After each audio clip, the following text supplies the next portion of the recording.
This is the unrestricted free agent. The Jimbo Fisher stuff. Were you in the room the other day when he threw? I was. Part of the reason we had so much fun being Clemson was because we used to talk a lot of shit to them and they couldn't handle it. You feel fine, but your hands are shaking. Coach Spurrier couldn't give a damn. I want to take these athletes and mentor them. Why can't the Gamecocks win at the SEC tournament? So sunny all the time, so hot. Too sunny. Too sunny. Fans are going to be fans, and people who understand the sport are going to talk sports. With some weird dynamics. It's going to be painful, but I think at the end of the day, we'll be stronger people for it.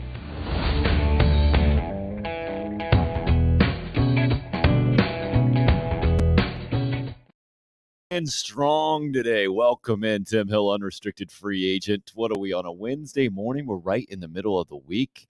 There's so much going on this morning that it's hard for me to figure out even what day of the week it is. That's where we start. Glad you're a part of the program.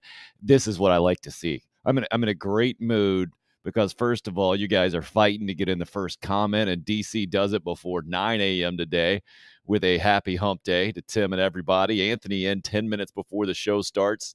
Every day from 10 to noon, by the way, live streaming with a good morning UFAs, and York in as well with a morning gang. Great to have you guys. And the more we all get in on this every single day, especially during the live stream, and if you check it out later on a podcast platform, wherever you do it, however you do it, it is greatly appreciated. Please know that. But it is especially appreciated when you're a part of the show. And I love mixing it up with you guys, and there is so much to get into this morning. And we got to start with, when you do a show at 10 a.m. every morning, there's not necessarily breaking news that happens that day. Typically, there's not. But there is a report out this morning, and good morning to you, Mark, as well, from over in London, the Daily Telegraph, I guess. And again, we always come at this thing from the biggest sports stories in the state of South Carolina, but especially with Irmo native Dustin Johnson headlining that Live Series, the headlining golfer, before Phil Mickelson announced it, to make the move from the PGA Tour to the Live Series, which appears like that's what you got to do these days. A couple of more massive names added to that list today in this report from the Daily Telegraph over in London. Bryson Dechambeau and Patrick Reed going to join this Live Series. Not the first event that's starting tomorrow. And they had the press conference yesterday, and we'll get into some of those details for sure. But apparently these two guys, according to this report, set to join in the second event of the 8 that are planned this year. And the first one over here in the United States, I think out in the Portland, Oregon area at the end of this month, June 30th. I think I saw the date. Massive news. Why is this massive news, you might say, especially to those of us in the state of South Carolina? Well, first of all, we're a big golf state, right? And the Dustin Johnson connection. To me, this continues to make Dustin's move less and less controversial, and he looks more like the leader of the pack than a guy who was just trying to cash in, or maybe thought he might be a little bit over the hill, or whatever it is. Because at 38 years old, and now having slipped to, I think, 15th in the official world golf ranking, you could see it as a move to cash in and on the backslide of your career and the whole deal, right? From Dustin Johnson's perspective. But now you see younger guys, younger stars, major winners in Bryson Dechambeau and Patrick Reed.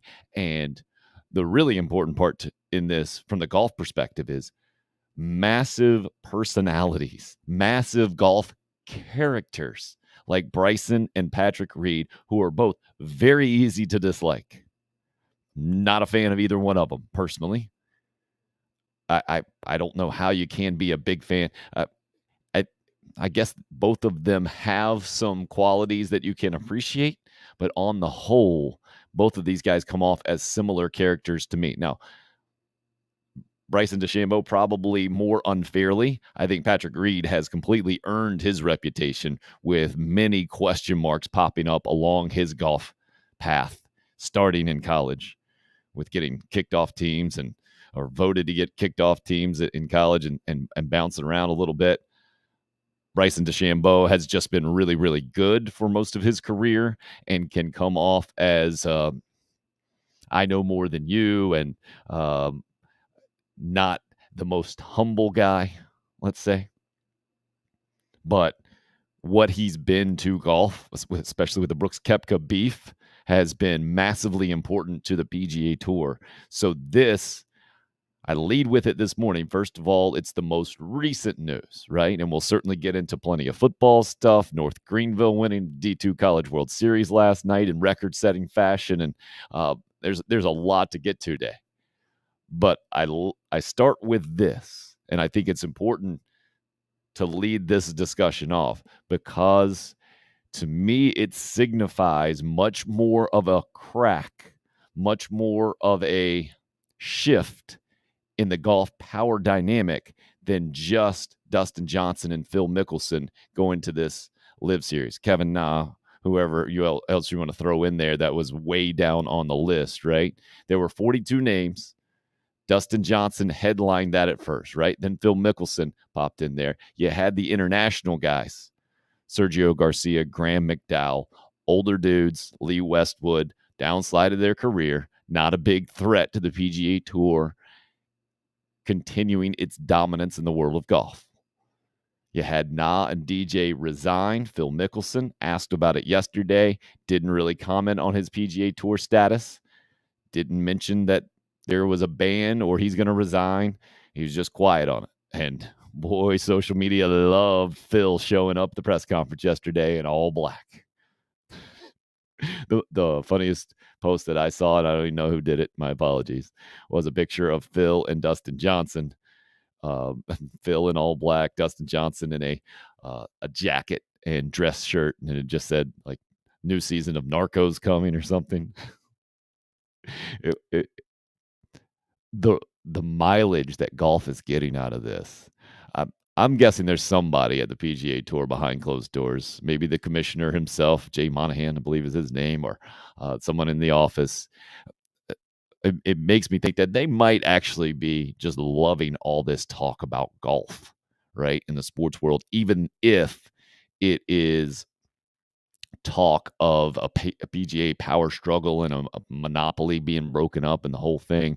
But when Bryson DeChambeau and Patrick Reed decide to challenge the PGA Tour, and that's what this really is, right, in so many ways. So you're not just playing a one-time exhibition or one or two or three events where you're going to get paid a bunch of money to show up internationally and skip maybe a B-level PGA Tour event.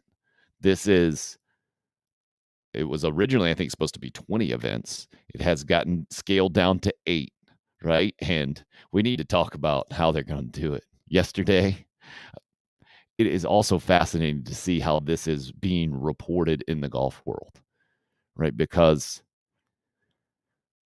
it's a lot like anything. Let's put it that way. Having covered South Carolina sports, having covered especially that from the Columbia angle, a lot of times that has been the University of South Carolina, right? And it's the job of everybody in Columbia. If there's a press conference going on for the Gamecocks, especially football related, you're supposed to be there.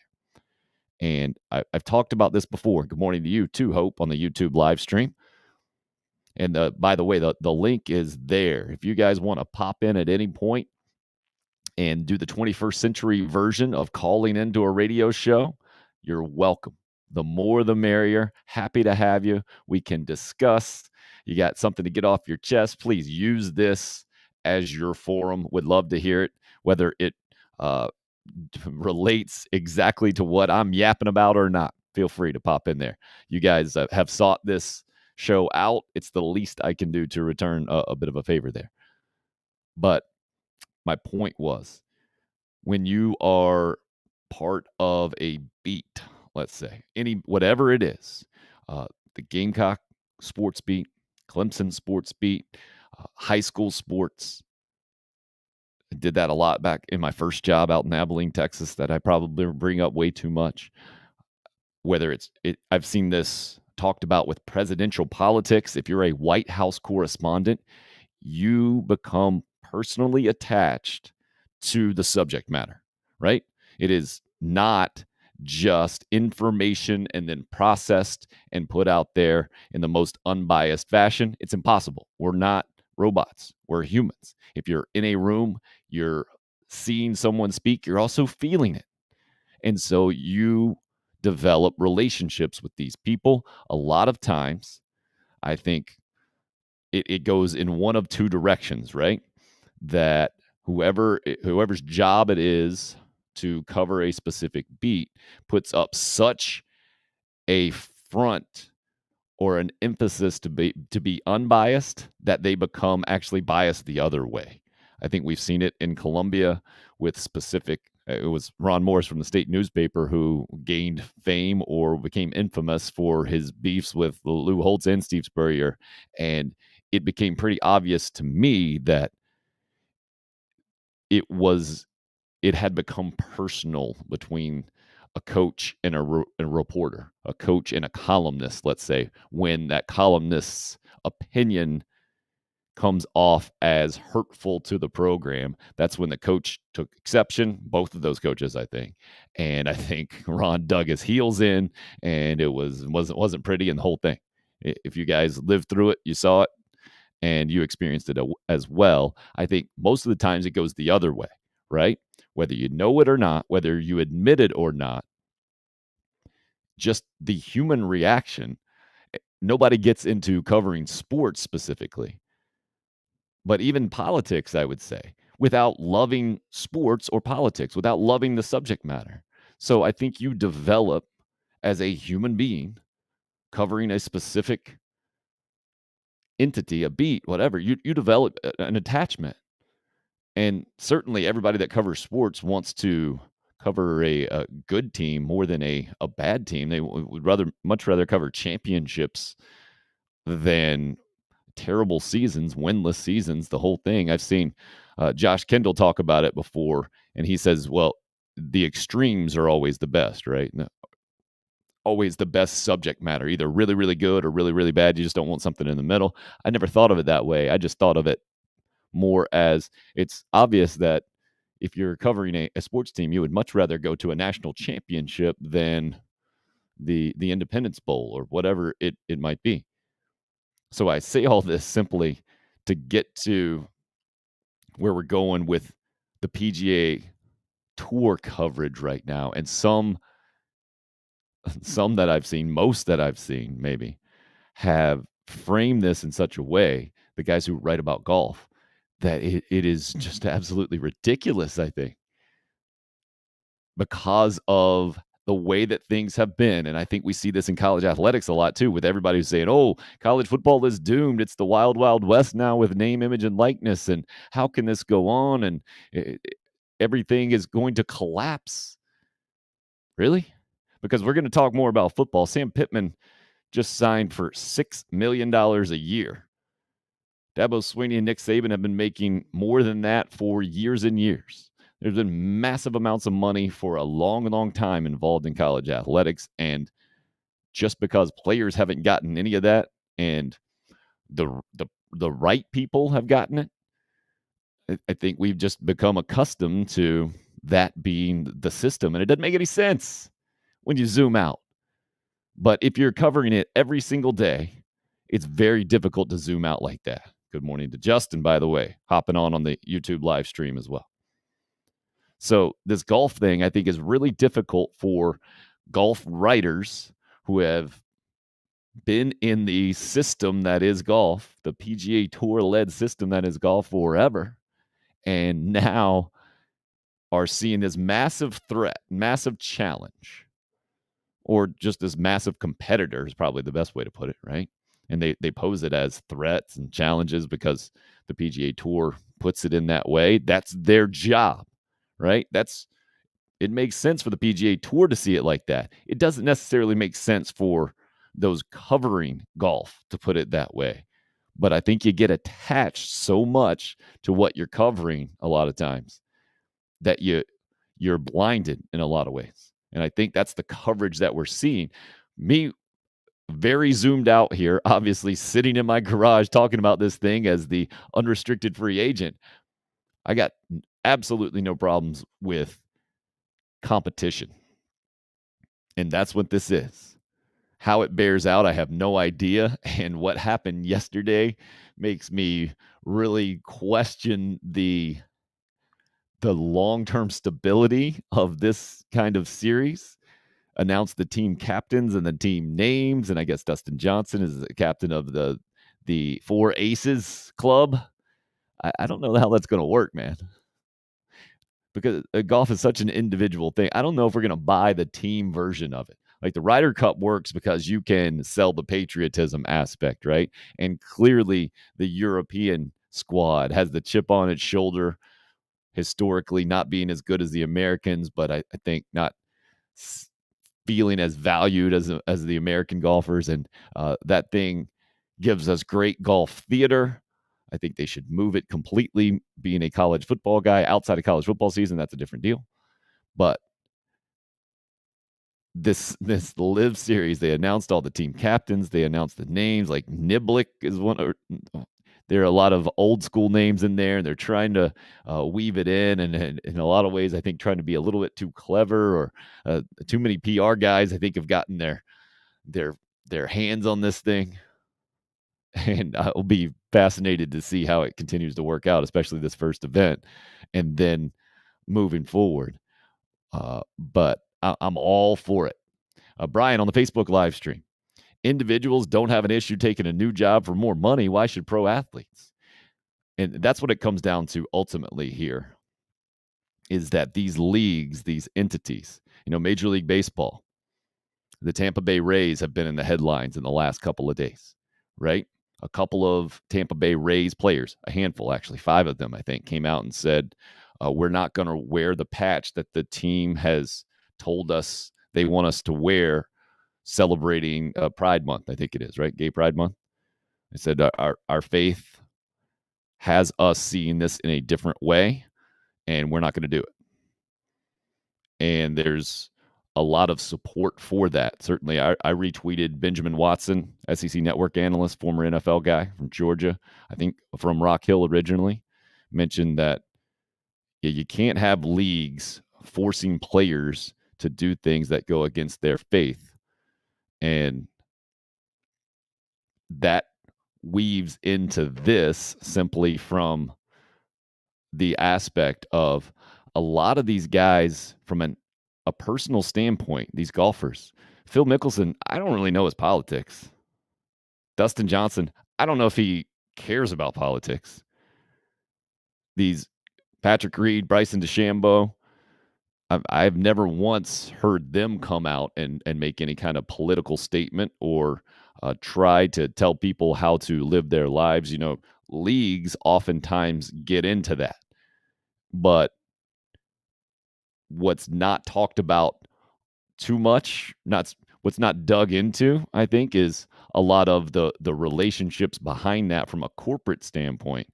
And a lot of times, I don't think these leagues, these entities are making those decisions because they think it's the right thing to do. They're doing it because they're going to make more money off of it. And that is the massive hypocrisy of where I think we sit in our country today in a lot of ways. But it is part of the sports spectrum for sure, specifically here.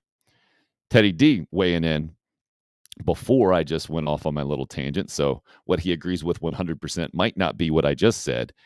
He's talking about competition is healthy. I just hope the Ryder Cup rises above the politics and allows all players available to play or availability to play.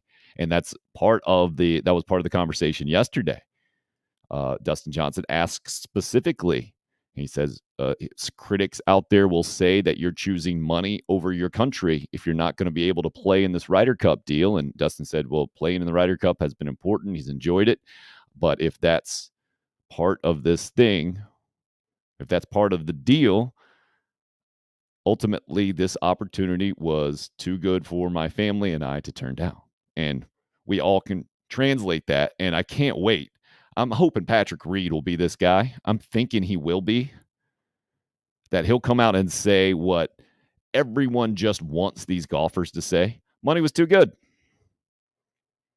The money was too good to turn down. Not the opportunity for your family and the whole. That's basically what Dustin Johnson's saying. I get it, and he's trying to. I'm sure he's on. He's getting advice from his agent and whoever else to say it in that way. And it, well, I don't blame him. But for a guy like Patrick Reed, who seems to give about zero care into his image or to coming off as politically correct, I'm thinking maybe he'll be the guy here coming up when the announcement gets made. I think it's pretty close to being imminent, according to this Daily Telegraph report that popped out today. Maybe he'll be the guy and maybe can earn a lot of fans by saying, yeah, well, what would you guys do if you had the chance? Yeah, Craig, that's the word this morning. Patrick Reed and Bryson DeChambeau going to sign up for this Live series, and it's where we started. This is a report coming out of the Daily Telegraph, and I'm giggling right now because I'm seeing out of the corner of my eye, I believe that's bacon. I believe we're having bacon consumed for the first time on the program. Let's double check on that. We got the ball back in ballroom C. No, don't put it away now. Come on, Trey. You can't hide it from the people. North Greenville assistant coach Trey Dyson just waking up to eat breakfast. Is that where you are at 10 a.m. plus? Hey, well, we scored a lot of runs last night. It was a long game last night, but no, in all seriousness, I was just sitting there eating breakfast, just enjoying the show. So I wasn't even thinking about coming on. I was listening to what you were saying. You want me to pop you back out? You want to finish your breakfast, and I'll keep yapping, and then we can do our little thing here? Yeah, if you don't mind, give me like 2 or 3 more minutes. You know that I'm a fan of the show first and foremost. So yeah, I'd like to listen for a little bit. Sorry to interrupt. My fault. 2 minutes. Give me 2 minutes. Take your time, sir. Okay. Got to chew a lot. It helps the digestion. Trey Dyson is only Trey Dyson can. I love it. I'll try not to be too distracted by watching Trey eat his breakfast out of the corner of my eye here. And Richard says, good for the Rays players, standing up for what they believe in. And great question. I already love the spectrum of our show. So we're going like as deep as possible. We're talking about basically religious freedom and professional sports with the Tampa Bay Rays and the gay pride patch that 5 players have chosen not to wear, have come out and said they've done it because it goes against their faith. And then Teddy on the 1 minute later says, the question is that microwave bacon? Great question, Teddy. I'm guessing it is not microwave bacon since Trey and the boys at North Greenville are at the Marriott or wherever they are. We'll get all the details going on Trey's free breakfast. I was going to say continental breakfast. That looks much better than a continental breakfast. But back to this thing. So PGA Tour golfers, right? What we know them out, or just professional golfers, making the most of their professional opportunities and choosing not to make it a personal crusade. I get it if you see the Saudi Arabian backed Live series as bad and you see the PGA Tour as good, but I think that is massively overly simplistic, much like a lot of things in our country, right? Republican good, Democrat bad, or the opposite. I think that's a massive problem in our country. I get it that you got to join a team in a 2-party system and the whole thing, but there's so much more nuance to so many of these issues. Like I was watching this morning, Matthew McConaughey talk to the country yesterday, which is mind blowing. That it's like out of a movie, right? Matthew McConaughey joining the White House briefing room and talking to the country yesterday as a voice. Now, don't get me wrong, and I've said it that I quoted something from his book while I've been on this little professional reset about what's the term that he had? Egotistical or egocentric utilitarianism, where whatever you do, whatever you most want to do, turns out to be the best thing to do for everyone involved.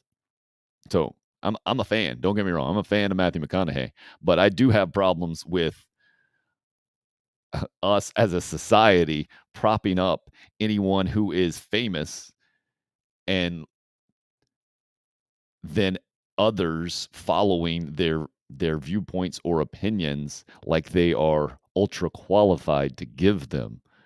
Now, in this sense, Matthew McConaughey was from the exact town in Texas, Uvalde, that this terrible mass shooting happened recently. And we talked about the issues the day after that happened and the whole thing. We're not going to rehash them. I just bring that up because he's an example, right, of how it typically goes in our country in a lot of ways.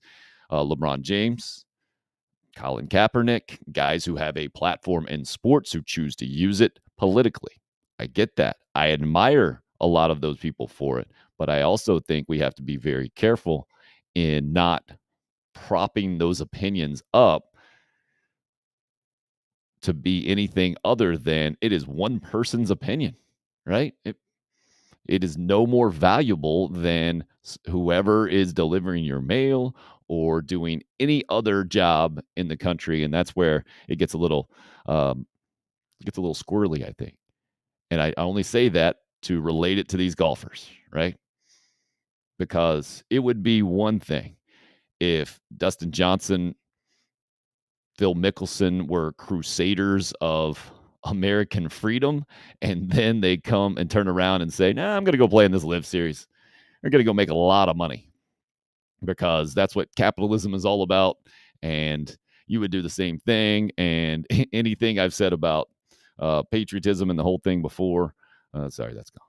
But I think it's because we attach that Ryder Cup patriotism or Go USA stuff to these guys that we might then can turn around and say, oh, you guys are hypocrites running for the money, and how dare you take money from these guys who back this politically and the whole thing. Like, they're golfers. I forget which one said it the other day. It's like, who am I to say? And I hit a ball in a hole for a living, right? Don't get into all that. Now, you do have a responsibility just as an adult, a citizen, to not play ridiculously dumb in this situation as well. And I think Dustin Johnson's done a pretty good job of it, by the way, to not come off and try to play like he's completely naive and a child, but also that he can't deny, man, that offer for your family is a massively generational altering offer. And very few of us, I think, would turn down. How many figures is that when 100 million? So you get 9 figures. It's crazy. So let's see if we can check on the ballroom back up in Raleigh now. It looks like in something I'm very concerned about that Trey Dyson you might have finished that entire breakfast in this time. Is that what just happened? Did you inhale the whole thing? I found a combo that works. Let's hear it. Hash browns, oatmeal, on top of the hash browns with just globs of brown sugar on it. Wow! So you use the oatmeal as like gravy for your hash browns? Is that what you're saying? Yeah, that way you can kind of be healthy. Like go away from the breakfast knowing that, hey, you just ate a healthy breakfast. Fantastic. So Trey Dyson's advice, if you want to feel better about your diet, just put oatmeal on it. Exactly. Oatmeal. And it's a good texture, it's very good. The brown sugar is really good. The consistency, I like it. Pat, that's Pat Monteith there, the Crusaders slugger. You got some coffee in you? Like part of being on the air is having the energy, baby. You're going to bring it today? Oh, yeah. I'm bringing all the energy. Okay, great to hear. Now, is that black coffee or are you messing with that coffee is the question? It's black coffee. Oh, there we go. All right, Pat, bringing it strong this morning. Good start. Pretty strong last night as well. I noticed the short stroke you got going from the right side, man. That is a short, quick swing. It looks like don't let Dyson take credit for that.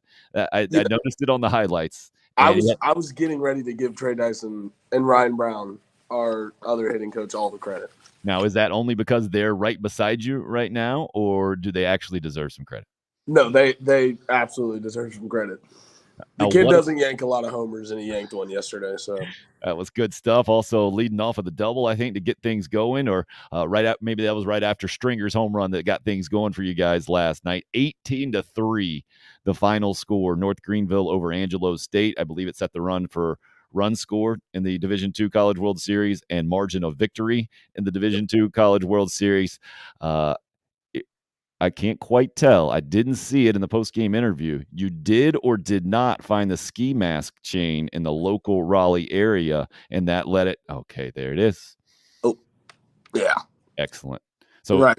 it solves the mystery, right? Clearly, Angelo State did not listen into the program yesterday morning, right? And we didn't go out and buy all the local ski mask chains, and it was to their undoing. Obviously, we saw it on. Perfect.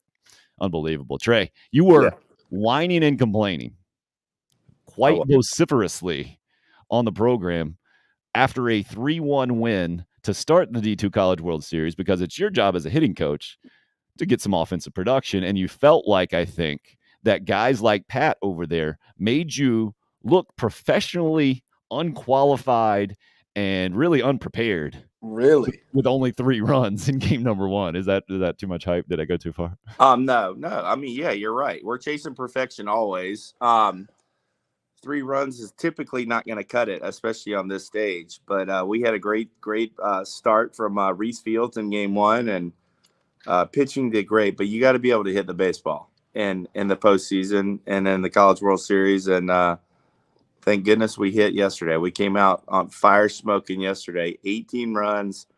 The boys had good at-bats up and down the lineup. And what was the difference, Trey? Don't go all coach on me. Don't give me the old cliches. Yeah. Pat's already checked out. He's texting somebody else. He's completely bored now.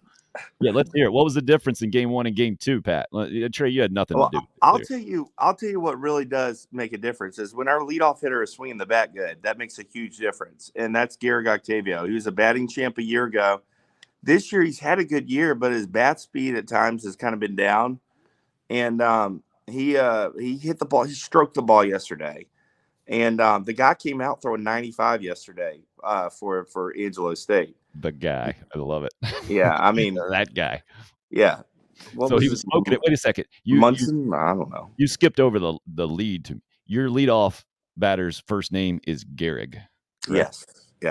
Named after Lou Gehrig, I assume? Correct. Is that actually? Yes. He's from Hawaii. His dad was a big Yankees fan. And that's fantastic. And Garrick Octavio, that might be the best baseball name of all time. It's a great name. The combination there, the first and last name, that is tremendous. So what you're saying is your entire professional reputation rests on a leadoff hitter getting a hit in the first at-bat, and if he doesn't do that, then your guys aren't going to hit, but if he does, they are? Well, he actually didn't get a hit. He didn't get a hit his first at-bat, but he hit the ball. When he's like, what is he, 5'6"? 5'5" or 5'6"? He's really hard to throw strikes to, so sometimes he gets into walking mode where he doesn't really swing the bat, but yesterday he almost smoked the ball over the left center field fence for a double. I mean, he's got pop. He just doesn't always use it, I guess. And he was stroking the ball yesterday, and then everyone kind of fell in line. Patty had a great game. Pat had 3 walks, a double, and a homer. That's what you do. If you try to make a name for yourself, this is when you do it at the College World Series. He's doing it. I mean, that's what he's supposed to be doing. Please tell me you haven't broken out the old 2002 tapes. Tell me you haven't been on YouTube showing the guys the wind-aided gorilla ball bats aided home runs that skimmed over the Rosenblatt field fence back in the day.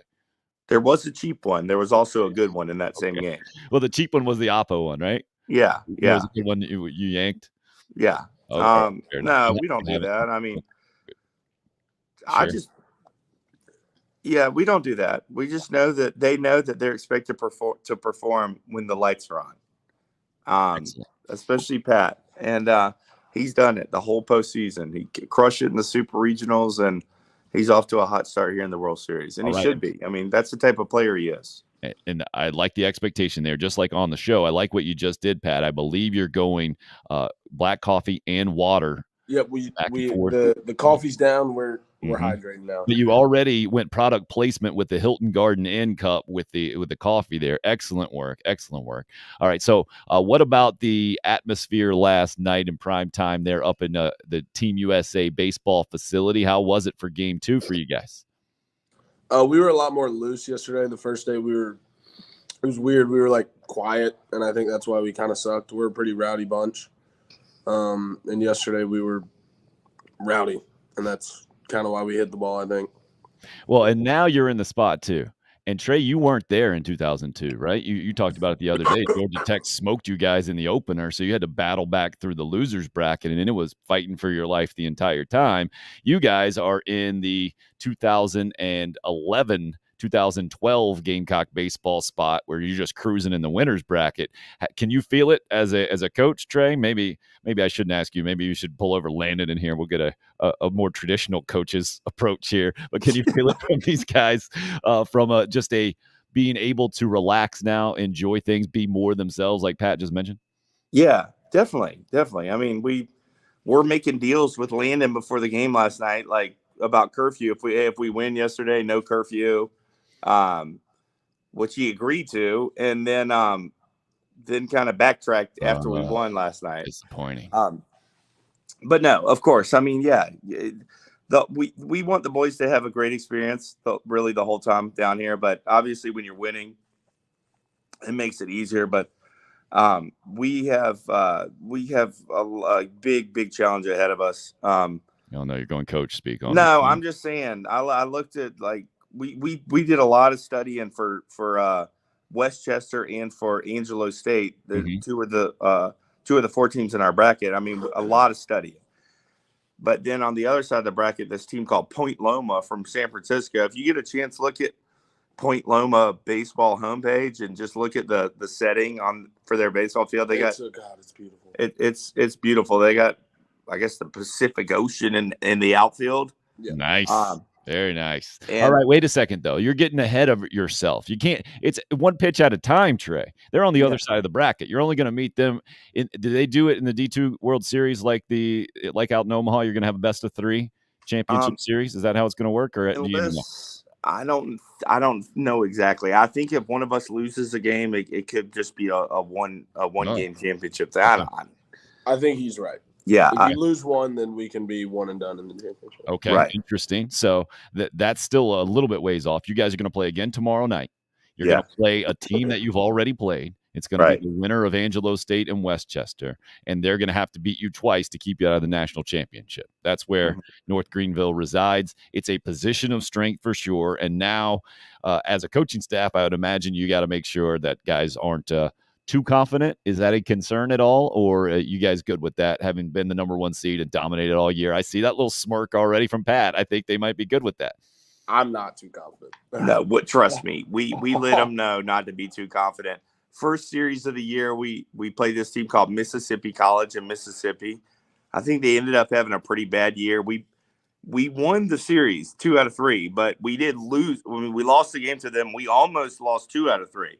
So anytime we start thinking we're good, I always bring up the fact that we lost to Mississippi College. So at the end of the day, no, we're not that good. I mean, we lost to Mississippi College.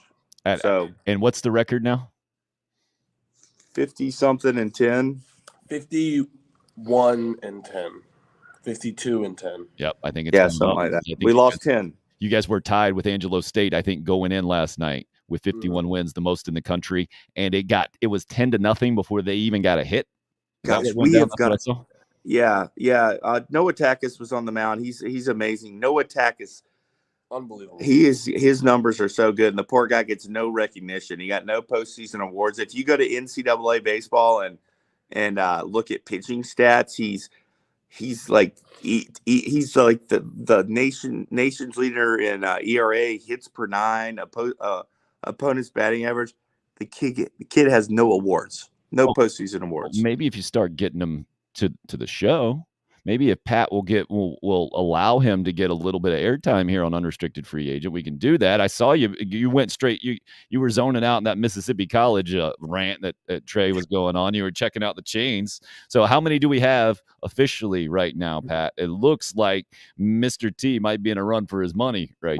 We're wearing 5. Okay. And I was looking to see if they were bronzing, and it looks like one of them might be. I'm unfamiliar with the term, sir. Bronzing. Basically, I mean, this is not a fake chain. Talked about this the other day. I mean, it's not but real. This real chain is showing how not real it is. Gotcha. Showing the true colors, if you will. Now, you only went 2 chains last night. Is that correct? During the game? We wore the astronaut and the heart. And Trey, Coach, were you wearing the ski mask one, Trey? Is that what it was? Okay. That's the way it works. Yeah. Is he gives me that ski mask one, and typically good things will happen for Pat. You know what I envision in my head? You usually have the very serious, uptight assistant coaches in college baseball with their stopwatches in the back pocket, and they're doing the time from pitcher to the plate and the whole thing, and they're relaying and they're charting and all these analytics. I just see the other guy's doing that, and Trey's just over there rubbing his chain with a ski mask for good luck. You're right. That's exactly what I'm doing. I mean, and I'm not hiding it. And if someone were to watch this and stuff, and I mean that guy's a clown, whatever. Call me what you want. Just know that look up. I love when people maybe think that about me, and then you're gonna lose. Well, then you got Pat. Did you go just 2 for 2 with 3 walks with the 5 for 5 on base last night, or is there one time you actually didn't get on base? I was 2 for 3. I was 2 for 3. How dare you? Did you hit the ball hard in that other time, or did you? I did. Okay. Yeah, he hit one to the shortstop's backhand. Shortstop kind of made a Jack Wilson-esque kind of slide backhand. Remember Jack Wilson for the Pirates? No, I call that an Ozzie. Did you do the Ozzie Smith pop-up slide there? You got to go old school, man. Not quite that athletic. That is the best of all time. But anyways, he got thrown out at first. Angelo State's actually I think they might be leading the country in defense. They've got some, which doesn't mean anything because it doesn't take into account range and stuff, but they actually have range and they make plays. Impressive stuff there. Now you guys get today off. What's the plan for the day off? Are you heading back to any mall kiosks? Are you going to be adding to your collection, or are you going to cap it right there, Pat? We're going back. What are you in search of is my question today. I don't know. There was a lion that I thought about getting, and a few guys want to go check some stuff out. So, and I mean, if they're gonna bronze that quick, then I gotta. Are they really? I mean, look. Yeah, that one. We need to take that one back. I mean, there are going to be some exchanges at the mall kiosk. It sounds like we're going to have some situations. You see that right there on the astronaut? Yeah, we're getting a new one. Anyways, yeah, the guy told us that we could take him back, which we're going to. Okay. But yes. I mean, this was a great store. It was great value. Yeah. It was great value, and the boys were popping last night. I mean, it was glittery. All right, here's what we need, Trey. You can't do this as an official representation of official representative of North Greenville University. But Pat, what you can do, you get my number from Trey. I'll help broker an NIL deal with this mall kiosk for you if you need me to. Okay, we can make it happen. Yes. Yeah, that's what I'm here for you to do. We can do it today. You just let me know at any time. Maybe we'll live stream it, the whole thing. I don't think that's against NCAA rules. We'll have a first ever live streaming NIL deal in this new version of college athletics. We got a couple of questions in for you guys. Teddy D says 2 questions for Trey. What are you going to eat for lunch now? And what time is lunch? Well, we're about to go get on the bus right now for practice. After that, I'm going to go get a beef prime rib sandwich. Ooh, that sounds good. This is all on North Greenville's tab, or actually on Division II, the NCAA, right? You guys are good to go? Yeah, we're good. What's per diem wise? You got some per diem going as well, Pat? Yeah, we got meal money. I don't know. There's some. It's different. Like when I played at Carolina, obviously Coach Toman would hand out meal money right every day we stayed. Here it's Who knows where the meal money's going? Ooh, okay. I don't know where it's going. Investigate. I'm an investigative reporter. I'm going to get to the bottom of this. Don't worry, guys. So don't be. If at the national championship series, question number 1 is not about the game or to Landon Powell, it might be about the per diem. Just to let you guys know, we might sneak in that. We're going to get to the bottom of it for you. Don't worry. I appreciate you guys staying mum and being loyal there. Craig agrees with you guys about Point Loma. He's checked it out. Good stuff. And that's again another great point about Division II baseball, man. There are some great atmospheres out there, some great places to play. North Greenville is at the top of the list for sure. Trey, what needs to happen now for you guys to repeat the success going to game number 3? The boys got to hit. They got to hit the ball, and we got to keep practicing. We got to keep. We got to get ready to hit. But I'll tell you what needs to happen for the unrestricted free agent. Mm-hmm. There's this guy here that traveled from Angelo State. This guy is, huh? We talking about a fan here? Oh, a fan. Yeah, a fan, author, media type. Oh, boy. This guy is one of a kind. He was yelling during the game last night. It's quite disturbing. Okay. This guy needs to get on the show. This guy definitely needs to get on the show. Wait a second. When you say quite disturbing, we need more details. I mean, you're the guy that goes with the classic pitcher's got to dip in kind of move from the dugout.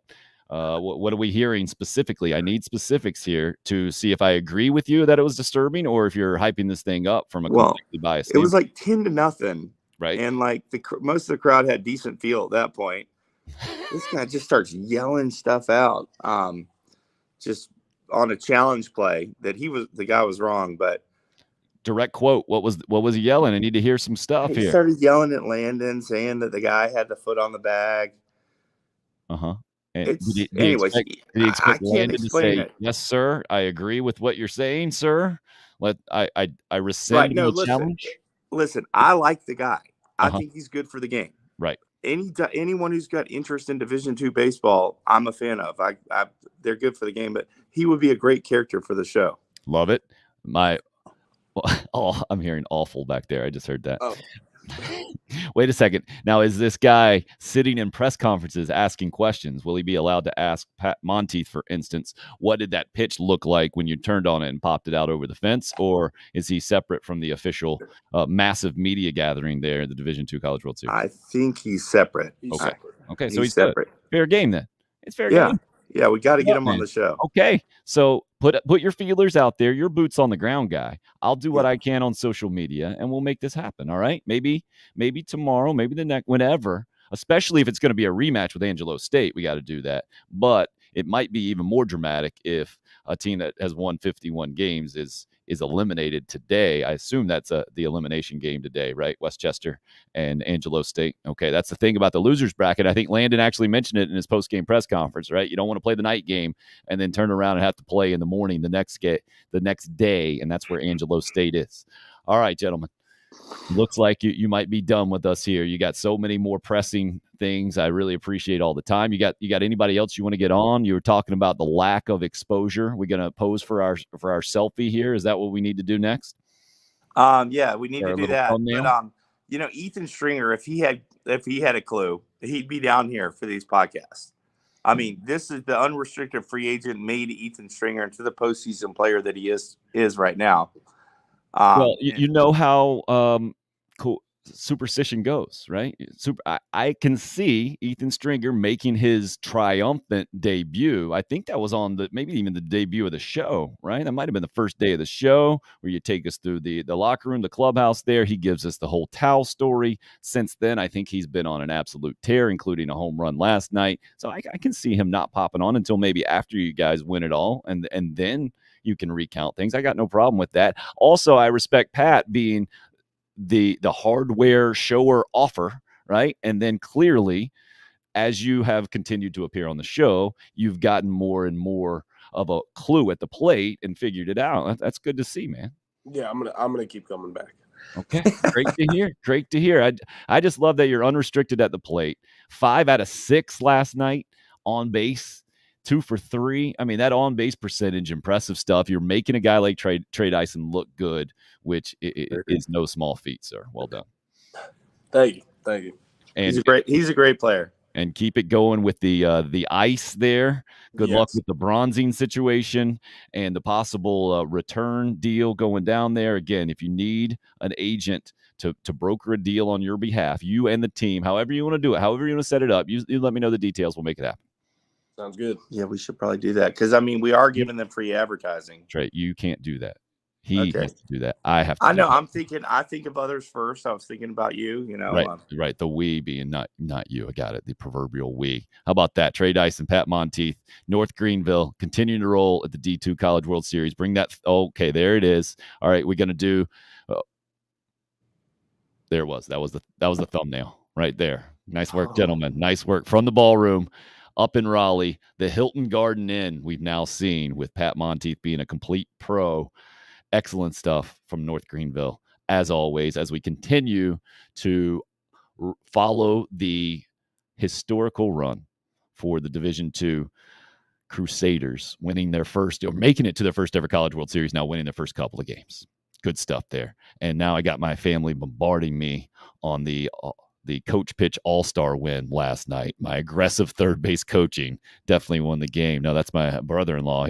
He was on point pitching to the coach pitch all-stars last night. Massive story that maybe we'll get to one day on the program if we want to completely bore all you guys out there. But great having the North Greenville guys pop on. And man, it is a different scale, obviously, Division II College World Series than what we became accustomed to in the state of South Carolina with the Gamecocks or Clemson making runs in Omaha. But you just see it, man, on their faces, how much they're enjoying the run, how fun it is to make a postseason run at all.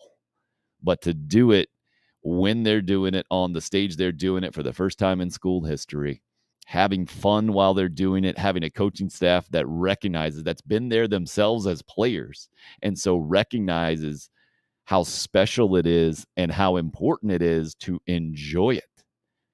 I think you got to give some of the credit, at least. Now, you got to have really good players first and foremost, but some of the credit for them being able to foster that environment, man. And 18-3 last night against a team that had won 51 games in the regular season. Woo, impressive stuff for sure.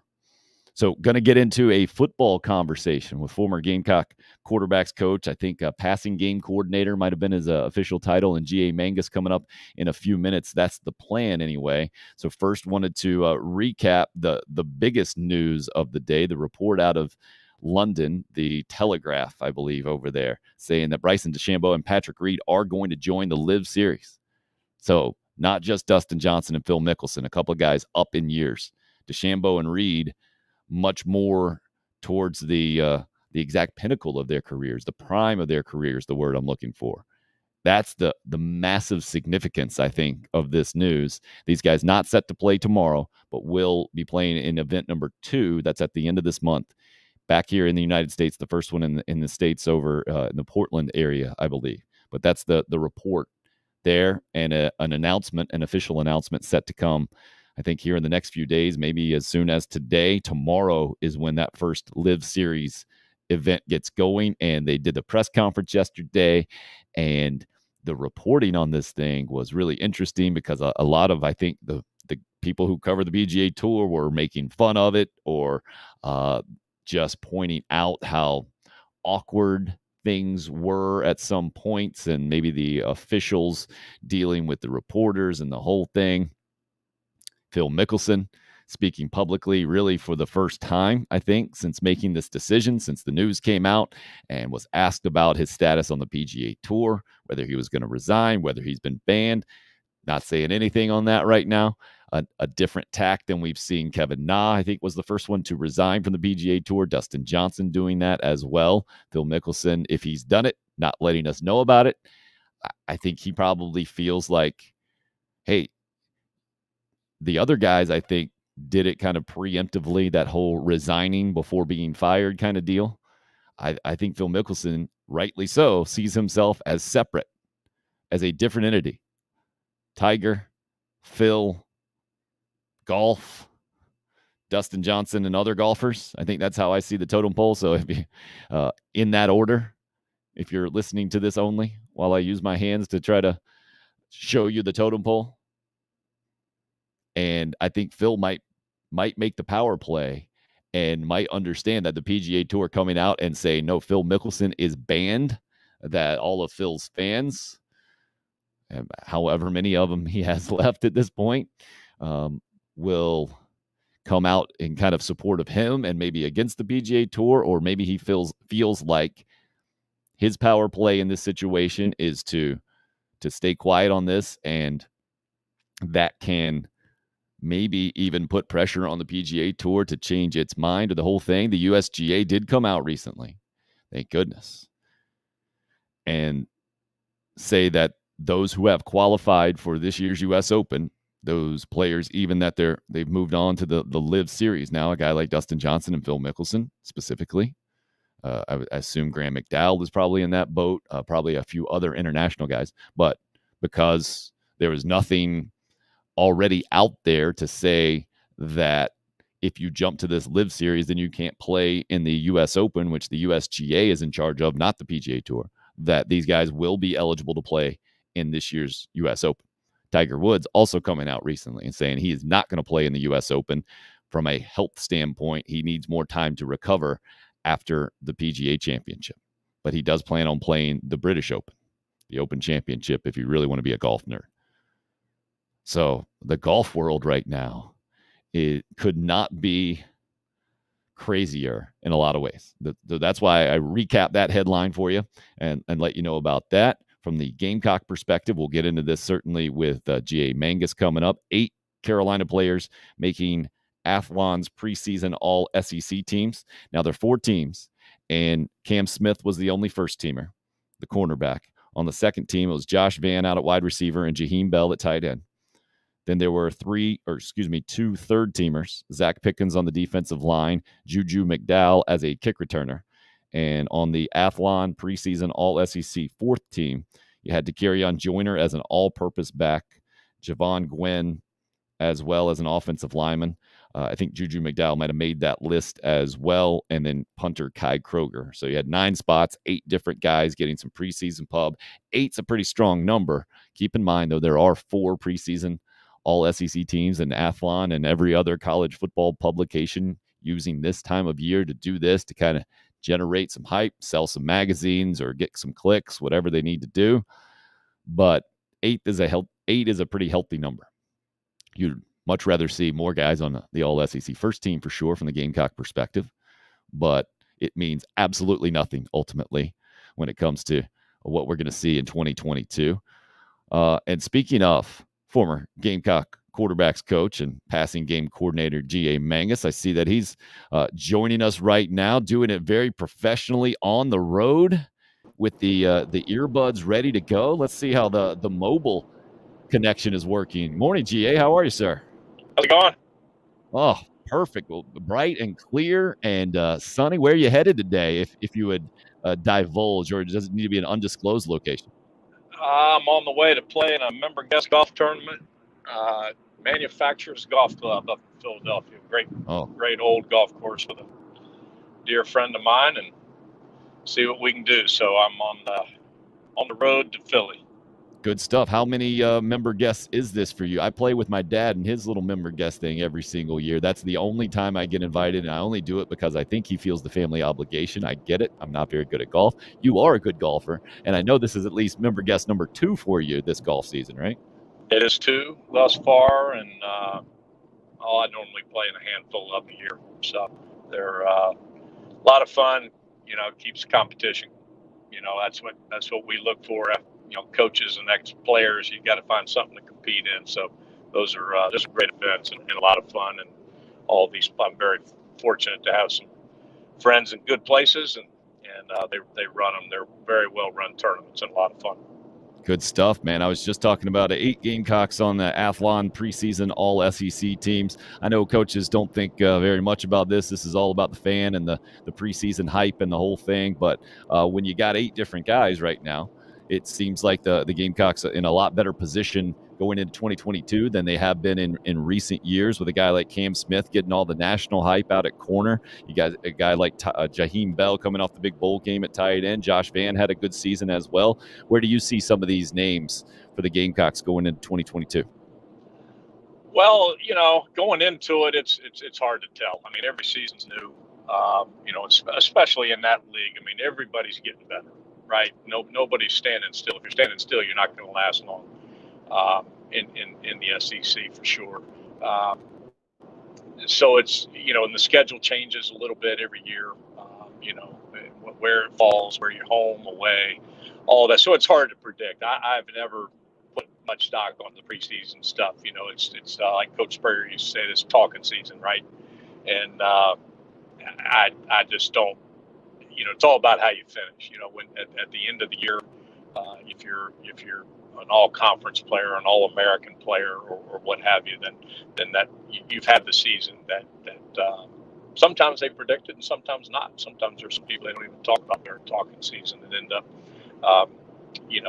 developing that you don't know about, fans don't know about, coaches don't even know about. A lot of it, they're watching it, but during the summer, a lot can happen. A lot can come out of the difference between players coming out of spring and the way they are the following fall. Sometimes that light switch goes on over the summer. They come out of nowhere. So, that's what you look for. You always hope you have 2 or 3 guys that end up becoming, players that you can count on your handful or 2 handfuls, but you hope you get a couple others that add to that, and that's when you can have a pretty good year. And we seem to always have that back in the day, and some guys that just developed or the light switch went off, and there you go. But a lot of this was some new players. With Spencer at quarterback, he's obviously a talented guy, but it's going to be an adjustment. It's a new league. You got to stay healthy. And I think as he goes, some of those guys like a Bell, who I think is a really good player. I know he's listed as a tight end, but he's kind of a combination of both, right? He's just a big wide receiver that I'd play him all over the place. I love guys like him. I think he's a good player that should be featured. Should be featured a lot more in this season. I think he will. And we all hope improved quarterback play that he will be, and then have a chance to make more plays and catch more than 2 balls in a game. But you got to find a way to use him in different positions and put it, because he's a matchup problem. So I like him a lot, and I think, like all of us, we're all looking forward to seeing kind of how Spencer performs and how he adjusts to the SEC, and if he has the ability to stay healthy. And that was, I go back to Connor Shaw all the time, and his ability, not a big guy. A lot of people didn't think he was going to be big enough to last. And did he take a couple of hits? Sure he did. But he could, with as much as he ran and as much as he used his feet, and got us out of precarious positions, first downs when he didn't think it could happen. He was really good at being able to get down and not take huge hits through his career, and predominantly stayed healthy because of that. And so, you have to learn that, especially in this league, when you're not the biggest person necessarily at the position. So all those factors we'll see, and that's why I put a lot more stock on where you're at in December and what everybody thinks about your season then than it does in June or July. Yeah, no doubt about it. I've always thought that's such an undervalued trait for football players across the board. Quarterbacks and running backs probably at the top of the list, wide receivers as well, being able to avoid taking the big hit. And I think Coach Spurrier was fantastic at teaching his receivers, especially to get down. He talked about it a lot of times, right? Get as many yards as you can get, and then get down and make sure you don't get hit. There are a couple of things, as you were just talking, GA, that I was wondering. So first one, we'll go in kind of reverse order. Jaheim Bell and moving a guy around that can do tons of things for you. How much does a coach have to make sure that the player understands exactly? I guess, how do you tailor that to make sure that everybody in the offense is on the same page and not try to do too much with a guy where it becomes too confusing? And then the other thing I wanted to ask you, if you had any specific names about guys who went away for a summer and then came back, and you just kind of went, whoa, this guy has completely changed my perspective on him, or my attitude about how I think this guy can play. I think going back to moving a guy around. I think that all starts when you recruit somebody. I mean, I can only speak for myself. I'm not in, hadn't been in the room there, since 2015, but I know myself. I like to recruit players that are smart and tough first and foremost. Size, all that stuff's after that. If they're smart and tough, then we'll go see like Demir Bird, recruiting him, Ace Sanders. And I'm just using the wide receiver position, talking about moving people around, guys that I was, involved with in recruiting. They're very smart guys, smart football players, and that's you have to, as the recruiter or as the staff recruiting, whether you're recruiting a smart guy that can handle it. And that was always what we learned. I learned that as a player at Florida way back, and I have always taught, and that's Coach Spurrier. Coming from, kind of an NFL mentality with a long career in the NFL, with myself coaching in professional football the last, couple of years before COVID, and being around a guy like a Kevin Gilbride, we are all similar. And that's the way I coached at places when I was the head coach and coordinator all over the country, is trying to get guys to move them around, because that makes defensive. All my buddies that are defensive guys, anytime you move a guy around and they never know where they're going to be, I'll be at the slot, maybe outside, maybe in the boundary, maybe to the field, maybe in the middle of trips, maybe number 3 guy in trips. Those are all things that defensive coaches have to make adjustments for.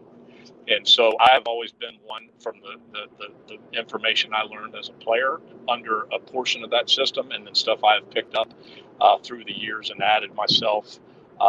Those are the kind of guys you want to recruit. And so it starts with that. When you're in the home, you're on the phone conversations, you ask them and you learn, and you make the decision. Hey, is this guy a guy I can move around? Can he be the X? Can he be the Z? Can he be the H? Can he be the Y? And create those problems and those matchups you want as an offensive coach. And that's the background I come from. That's what I enjoy. Ace, we moved Ace all over the place. Sometimes he was the X, sometimes he was the Z. Demir could play all the spots. And when you teach a system, that's how you teach it. You teach the concept. Is where I have always come from, and that's I teach the concept. So if you're front side or you're backside, and then are you smart enough to know, hey, I'm backside of the call, so I have this route. If you're front side of the call, I have this route in this concept, and that way you can move them all over. I mean, numerous times. I remember when I was at Del Valle as a young head coach, and I would yell at my guys, and Coach Spurrier used to do it in Florida, and hell, we did it in South Carolina, and just yell at them in the middle. Hey, go move over to Z. Or move over to X, and as soon as you do that, that's that guy moves, and the other guy moves to the other position, and he knows what route to run if it's been taught properly, and if you keep it, kind of simple, stupid, so to speak. So it all depends on how you teach and what your system is, and those types of things. But I think you can really create some problems with that. And Alshon was really a guy that we did a lot of that with in the early years. He played the X, he played the Y, he played the boundary slot, and he was just such a matchup problem. And I think Bell, gives you that with his size, but the ability to get down the field in vertical. It's nice to be able to go get a guy that's perfect for each of those spots, and you don't have to move around. But there may be one guy always runs a route a little better than the other guy, and each skill set, and it's nice to be able to move them around based on your concept. So I know that may sound a little long-winded, but no, I love it, absolutely. But it brought up a question real quick, GA. Sorry to interrupt you, but as you were talking about Jaheim Bell specifically, do you think that is one of the main reasons he was able to have so much success in the bowl game, that they had extra time to prepare and maybe make those adjustments in game, maybe as well as Dakereon Joyner at quarterback, or am I oversimplifying there? No, well, I don't know. I'd have to go back and rewatch it to see how much he moved around. I do think overall, in general, having that amount of time, specifically with Dakereon, to be able to let him get reps and have a game plan, and a month to work on it, or 3 weeks, whatever the math ended up. I definitely all that helps. But at the same time, I off memory right now, I don't know how much he necessarily moved around in 3x1 or 2x2 or those types of things. I'd have to go back and rewatch that. But those are things that we do. We did all the time, and we do all the time in terms of formations and playing guys in different spots. And you have to name them stuff. It adds a little bit to it, but again, you hope you have the guys that can handle the information and be able to process the information quickly. Because again, and speaking for myself, again, I like to go fast. So you have to find that happy medium of how much do you add, but also because it has to be processed so fast because you're no huddle and you want to get the ball snapped. You have to find that happy medium and more importantly, the players that can handle it in the recruitment process.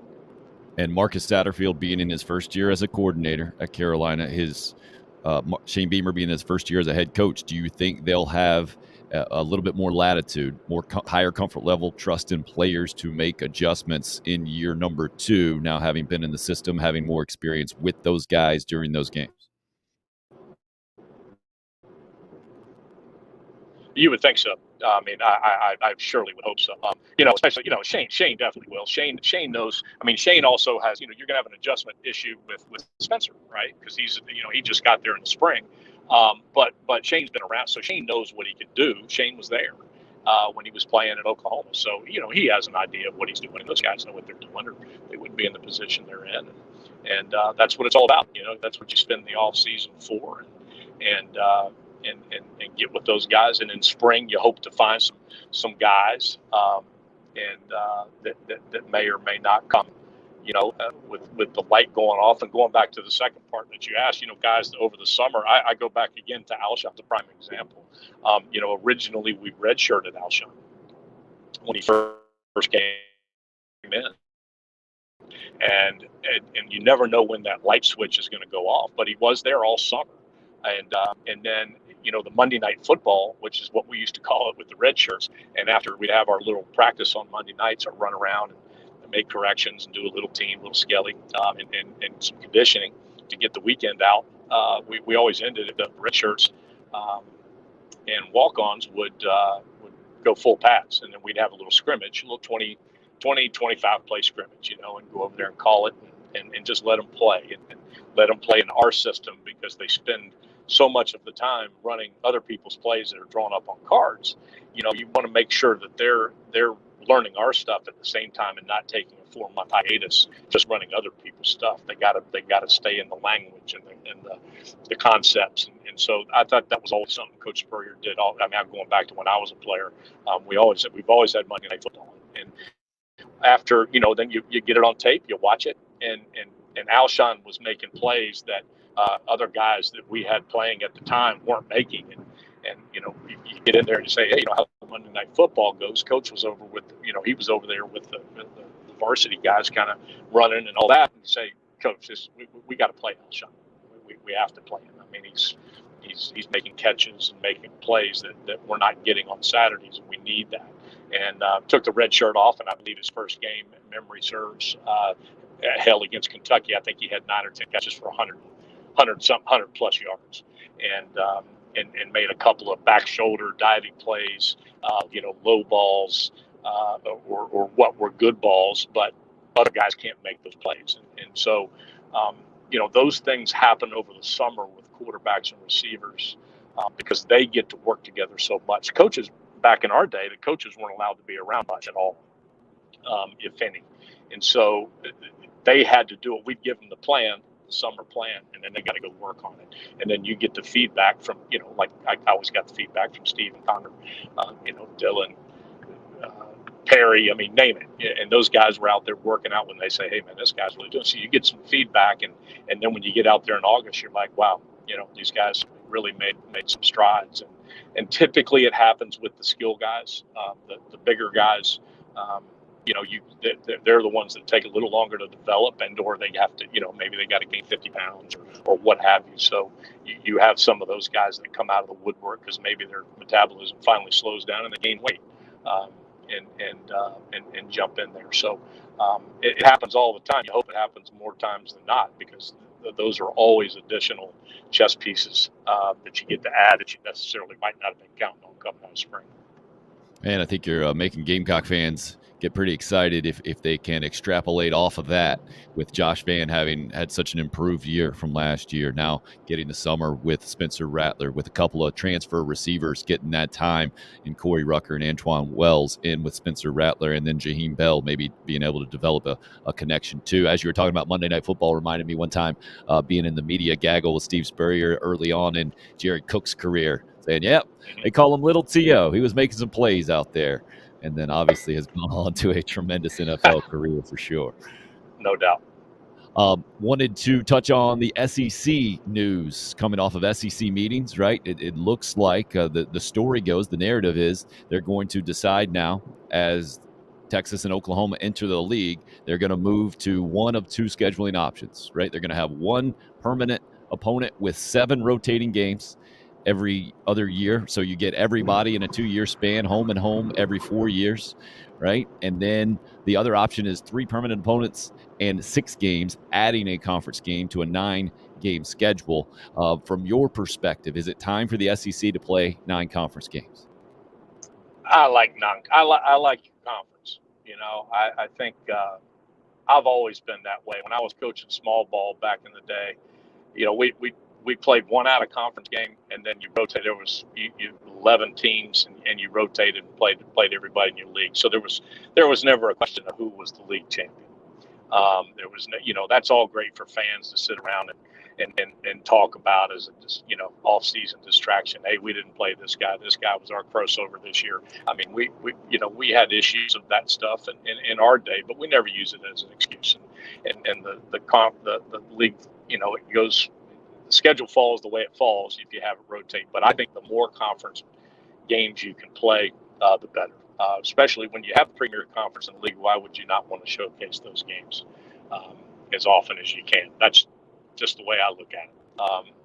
A lot of coaches don't, though, GA. A lot of, especially the head coaches who get paid to win games through the years, have kind of fought against this. Nick Saban being an exception, Kirby Smart being an exception, and I feel like because of those guys kind of trumpeting playing another game or saying they're not afraid to, that maybe the atmosphere is changing amongst head coaches. Do you see that at all? Do you feel like maybe you have been the exception with your attitude of playing more conference games? You know, I don't know. I might be. I think I was 20 years ago when I was the head coach at Del Valle. I was a big proponent for that all the time. I never got any joy beating somebody's ass by 50 points and giving them a paycheck, you know, just to come get a W. I think that's ridiculous. There's a lot more joy. And if you're a competitor, you know, I'd much rather play, you know, like our 2-year rotation. Everybody was complaining, oh man, South Carolina's got Alabama coming up. Well, you know, we gave them a tussle in Tuscaloosa, and then the next year we beat them and beat the hell out of them in Columbia.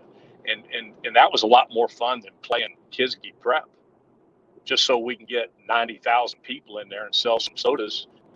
In this day and age, $10 cold beers or $18 if you're at the PGA, whatever the hell the money is, so they can go make money. That's what it's all about. I mean, don't kid yourself. I mean, that's the way the world is, right? So I want to go beat somebody's tail that's a good team and play a competitive football game. And if it's our year to win the league, great. And then, you know, the opponents will say, well, sure, Nick says it and Kirby says it because they're at the top of the heap right now. You know, hell, if you don't win, you're going to get fired, right? Doesn't matter. So if you go get beat by Kisgi Prep, you're going to get fired. If you get beat by Alabama plus another 7, you're going to get fired. That's just the way it goes. We all know that. All coaches know that. If they don't say that, they're lying to you.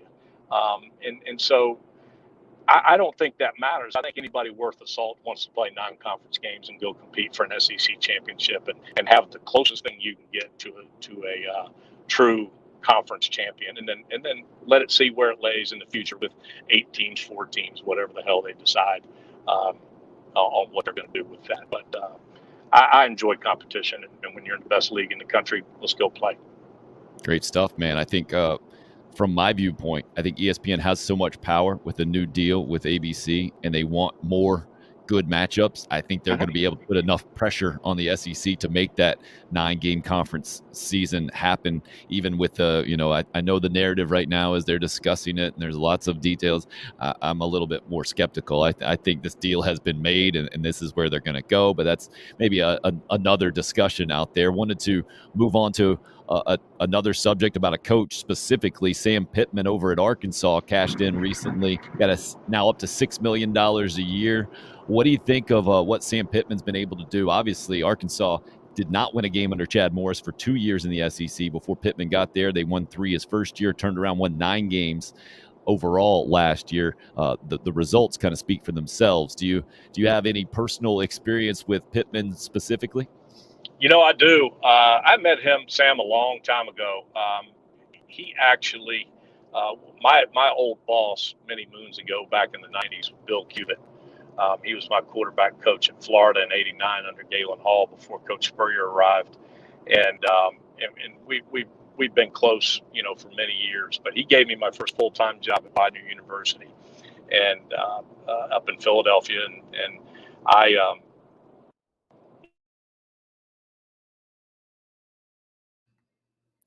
Going through a little patch there, it sounds like, on the road. Okay, I got you back now. You good? Yeah, sorry, the phone call came in.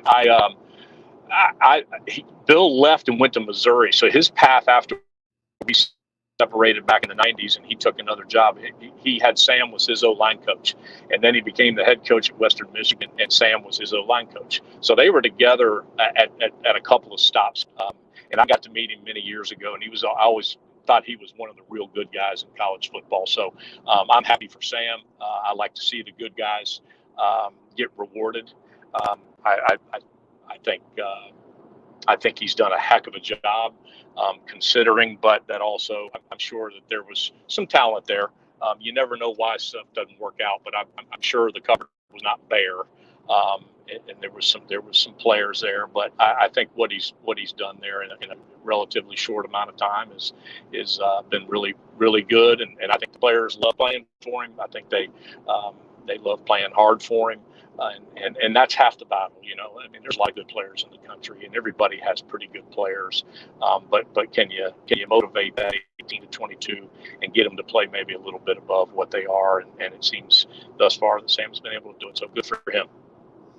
He calls Arkansas his dream job. Shane Beamer has called that a similar thing at South Carolina. Do you think there's something to, now in 2022, guys just being the right fit for the right place at the right time? Sure. Timing's everything. And I dream jobs, this and that. I mean, nobody's going to sit there and tell you the job they got is not the job they wanted. That's I think winning the press conference is the biggest joke going. Everybody wins the press conference. Nobody comes up and says, well, I really wanted this job, but I got stuck with this this secondary job that I didn't really want. I was hoping to get the other one. That never gets said. So it's always going to be everybody in the country's dream job's a job they can get paid over $1 million. Go ask 99.9% of America if they'd like to have that, and I think you'll get the same answer, and they'll win the press conference.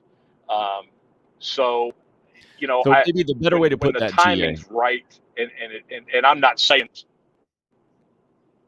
Sorry to interrupt you there. I was saying maybe the better way to put that question would be, do you feel like a coaching style or a particular type of coach just meshes at a particular school really well sometimes, and then obviously there are cases where it doesn't work out, and you mentioned you can't really know the reason, but clearly that might be the better way to put that, huh? No, I think you're 100% on the way to put it. There's definitely fits, and there's definitely bad fits, and the ability to be a good fit has to do with timing. Where are you at the time? Does that job come open? I think any coach that's been around and had numerous jobs will tell you that, hey, the timing wasn't right. Everybody has a story of, well, I thought I was going to get this job, but the timing just wasn't right. It didn't work out, whether it was family, whether it was the guy had a good year in the year they thought they were going to get fired. Everybody has those stories, but there's absolutely good fits and there's absolutely bad fits. And I think Shane and Sam are good fits, and I think thus far you're seeing the fruits of a good fit in that labor. So hopefully it'll continue for both. It was after your time at Florida, but clearly a good fit with Urban Meyer when Tim Tebow popped in there. He headlines the new college football Hall of Fame class. And to me, it gets into the discussion of best college football player ever. To my mind, was it 7 touchdowns? I think he scored at Williams-Brice one day. Tim Tebow coming in, winning a couple of national championships, first Heisman Trophy winner as a sophomore. I think he certainly deserves to be in that conversation. Do you put him all the way up there from your experience, GA, or is that just a little bit of a hyperbole and recency bias on my part? In terms of just being a Hall of Famer in college? As one of the best college football players all time, if not the best. Oh, I don't think there's any question about it. Whether if you're just talking college football player, I mean, Herschel Walker was the best player I saw playing college for a long time when I was a kid. I've gotten to witness Tim up close and personal.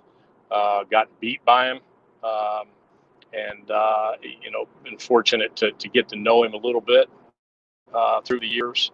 And I think his career and what he did at Florida was, I think, for anybody to say that he's not in the discussion of the best players that played college football, I think would be crazy. I don't know what game other people were watching, whether you thought he should have thrown the ball better, or you should have thought you didn't necessarily like the offense, whatever your reasons were that you didn't like him, or you didn't like Urban, or you hate the Gators, whatever. Everybody's got their positions on why they don't like or like somebody or some team. But if you just are a purist of college football and who plays it better than most, Tim definitely did. I think maybe Auburn bias would say Cam Newton, the best football season in college history. A guy that had to transfer out of Florida because he couldn't beat Tim Tebow out. Recently on a podcast, saying that he put himself in an effed up situation there with the Panthers and New England, and he still doesn't think there's 32 guys better than him out there as far as NFL starting quarterbacks. Where are you right now with Cam Newton from an NFL perspective? Well, from an NFL perspective, I mean, he had his day. I think I wouldn't build my team around him. If I was in a bad quarterback, do I think he can help somebody? Time will tell. It doesn't. I think he's been hurt. Is what it looks like to me, and I don't know. I haven't seen Cam in quite a while, but watching a little bit of it over the last couple of years, it doesn't seem to me that his shoulder is the way it was when I got to see it up close and personal. One of the best, single season, like you said. Yeah, I happened to be on the receiving end of that really good season he had, and watched him get better and more confident as that season happened back in 2010. And I just don't think time catches up to all of us, and I don't know that. I think the best of Cam, we've all seen that. And that's behind him. I've always said that I'm not necessarily a Cam Newton fan, but I do respect what he's done. He was the best player on the planet when he took the Panthers to the Super Bowl several years ago. To me, this latest comment seems to be almost like a lack of accountability in a lot of ways. The Super Bowl sulking press conference from a fan standpoint was a big lightning rod for sure. Cam Newton has always struck me as a guy who does inspire loyalty and is a good leader within the locker room, but then that doesn't necessarily translate maybe to the broader picture. Steven Garcia, I felt like, was a guy like that as well, that seemingly everybody who has ever played with Steven Garcia is a big fan of his personally. I know he was a challenge for Steve Spurrier to coach. Do you feel like those guys are similar in that way, or am I off in that kind of evaluation? No, they may be in terms of the way the media's portrayed him and made him, polarizing. But they made Tim Tebow polarizing, right, because of his religious beliefs and because he's a Christian. And everybody's polarizing in different ways. I think that's all man-made, created, stuff. As far as I'm concerned, there was numerous reasons why Cam left Florida. Couldn't beat out Tim is one narrative. Obviously he had some personal issues when he was there, and he went to junior college and found his niche. That was, his path was way different than Steven's. I know I can only speak for Steven because I was there and in the locker room, and his Velcro personality was what I like to use with him. Everybody likes Steven. It's impossible not to like Steven. And while, again, stuff got portrayed in the media and the narrative between him and coach, somewhere in between always lies the truth. And Steven was, his inability to get along with his teammates was not one of the reasons. He was a